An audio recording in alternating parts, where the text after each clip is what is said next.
the first 9 weeks just-in-time video for Algebra 2. In this 9 weeks, we will explore and investigate systems of equations, patterns found in algebra, and begin exploring the quadratic function. The first module, Module 1, is called Exploring Patterns in Linear and Quadratic Relationships. This module will consist of 23 A and B days, or 46 double-blocked days. Let's look into some of the specifics for Module 1, Exploring Patterns in Linear and Quadratic Relationships. This module consists of 3 topics. Topic 1, Extending Linear Relationships. Topic 2, Exploring and Analyzing Patterns. And Topic 3, Applications of Quadratics. We begin with Topic 1, Extending Linear Relationships. This topic contains 5 lessons. Lesson 1, Gauss in the House, Solving Systems of Equations. In this lesson, we will be looking at solving systems of 2 linear equations, a system of 1 linear and 1 quadratic, and extending to writing and solving systems of 3 linear equations. We will also look at Gaussian elimination. The lesson begins with a warm-up. This warm-up can help us review how to solve systems of equations using graphing, substitution, and elimination. We then move into modeling some situations where we have a system of equations and need to solve for a specific variable. Students will extend the idea of systems of linear equations into system of quadratic and linear equation. Finally, we look at using Gaussian elimination to solve a system of 3 equations with 3 variables. Lesson 2, Make the Best of It, Optimization. Here in this lesson, our goals are to write systems of linear inequalities, solve systems of 2 or more linear inequalities, and determine possible solutions in the set of systems of 2 or more linear inequalities. We will then extend this idea of systems of linear inequalities to linear programming, where we will determine constraints from a problem situation and use vertices of a solution region to calculate maximum or minimum values. If your students struggle with remembering how to graph a linear inequality, it is recommended to start with the warm-up, where we are given 2 linear inequalities to graph in a coordinate grid. This is where we get to spiral how to shade given an inequality. Lesson 3, Systems Redo, Solving Matrix Equations. This lesson is where students are introduced to matrices. Here are some of the key terms listed for this lesson. We begin by learning how to represent data in a matrix using rows and columns. We then discuss the result of multiplying 2 matrices together. Because we will be using matrices to solve systems of equations, it's important to note how to find the multiplicative inverse of a matrix and to note the identity matrix. Lastly, we learn how to represent a system of equations using a matrix equation, then how to apply the inverse to find the solution to our system of equations. Lesson 4, Putting the v in absolute value, Defining absolute value functions and transformations. We begin this lesson by defining absolute value and reviewing what this means in terms of distance from 0. We then explore how to graph the parent function of an absolute value. We then spend some time exploring and investigating different transformations on the absolute value parent function. We then end the lesson with summarizing all the possible transformations to this parent function. Lesson 5, Play Ball, Absolute Value Equations and Inequalities. Our learning goals in this lesson are to understand and solve absolute value equations, solve and graph linear absolute value inequalities on number lines, and graph absolute value functions and use the graph to determine solutions. Students begin this lesson by graphing the solution sets of simple absolute value equations on number lines and writing simple absolute value equations given their number line graphs. They then investigate absolute value functions using real-world context. First, students will write an absolute value equation to represent the context and solve it graphically. They then learn through a worked example and student work how to solve absolute value equations and practice the skill. Misconception alert. Students may overgeneralize and think that whenever a negative value is on the opposite side of the equation as the absolute value expression, the equation automatically has no solutions. This is true only when the absolute value expression is isolated on one side of the equation. To mitigate this, you can use equations such as absolute value of x minus 14 equals negative 10 and absolute value of x plus 14 equals positive 10.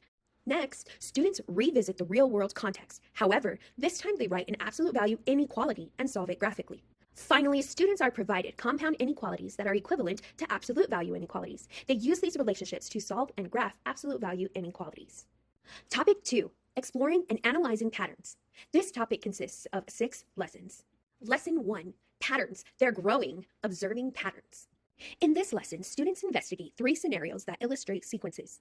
They will analyze diagrams representing each sequence, describe observable patterns, sketch other terms or designs in the sequence, and then answer questions relevant to the problem situation. Tables and graphs are used to organize data and help recognize any patterns as they emerge. The essential ideas of this lesson is that sequences are used to show observable patterns, patterns are used to solve problems, and functions can be used to describe patterns. Lesson 2, The Cat's Out the Bag, Generating Algebraic Expressions. In this lesson, we take what we learned about patterns and writing functions to generate algebraic expressions using geometric patterns. We then represent algebraic expressions in many different forms. We'll also determine if expressions are equivalent. Finally, we will identify patterns as linear, exponential, or quadratic using a visual model, table of values, or graph. It is suggested by the Year at a Glance that this is a great place to have a mid-topic assessment over Topic 2. In the Clear Learning Center, we are given two options for the mid-topic assessment: an interactive enhanced mid-topic assessment available online, or a printable paper-based enhanced mid-topic assessment. On the interactive mid-topic assessment available online, we have multiple different types of questions. We have some multiple choice questions and some questions that include open-ended and explain your answers. Lesson 3, Samesies, comparing multiple representations of functions. In this lesson, students will identify equivalent forms of functions in various representations. They will then model situations using tables, graphs, and equations. They will then use those equations to make predictions. Finally, students will determine whether two forms of a function are equivalent. Lesson 4, True to Form, Forms of Quadratic Functions. In this lesson, we delve deeper into quadratic functions. We begin by exploring how many points are necessary to create a unique quadratic equation. Students will also match quadratic functions with corresponding graphs, identify key characteristics of quadratic functions based on the form of the function, analyze different forms of quadratic functions, use key characteristics of specific forms of quadratic functions to write equations, derive a quadratic equation given 3 points using a system of equations, and finally, write quadratic functions to represent problem situations. Lesson 5, The Root of the Problem, Solving Quadratic Equations. In this lesson, students will factor quadratic trinomials to determine the roots of quadratic equations and to rewrite quadratic functions in forms that reveal different key characteristics. They will then learn about completing the square to determine the roots of quadratic equations in the form ax squared plus bx plus c. Finally, students will use the quadratic formula to determine roots and zeros. One of the suggested teaching approaches is to have students write quadratic equations given 2 or 3 points, and then solve the quadratic equations using properties of equality, factoring, completing the square, and the quadratic formula. This is a way to reinforce solving systems of 3 equations to write a quadratic function, and how we can solve quadratics in a variety of ways. The last lesson of Topic 2 is Lesson 6, I Want to Believe, Imaginary and Complex Numbers. In this lesson, students are introduced to imaginary numbers to calculate the square root of a negative number, and imaginary numbers are placed within the complex number system. They will apply the commutative property, the associative property, and the distributive property to add, subtract, and multiply complex numbers.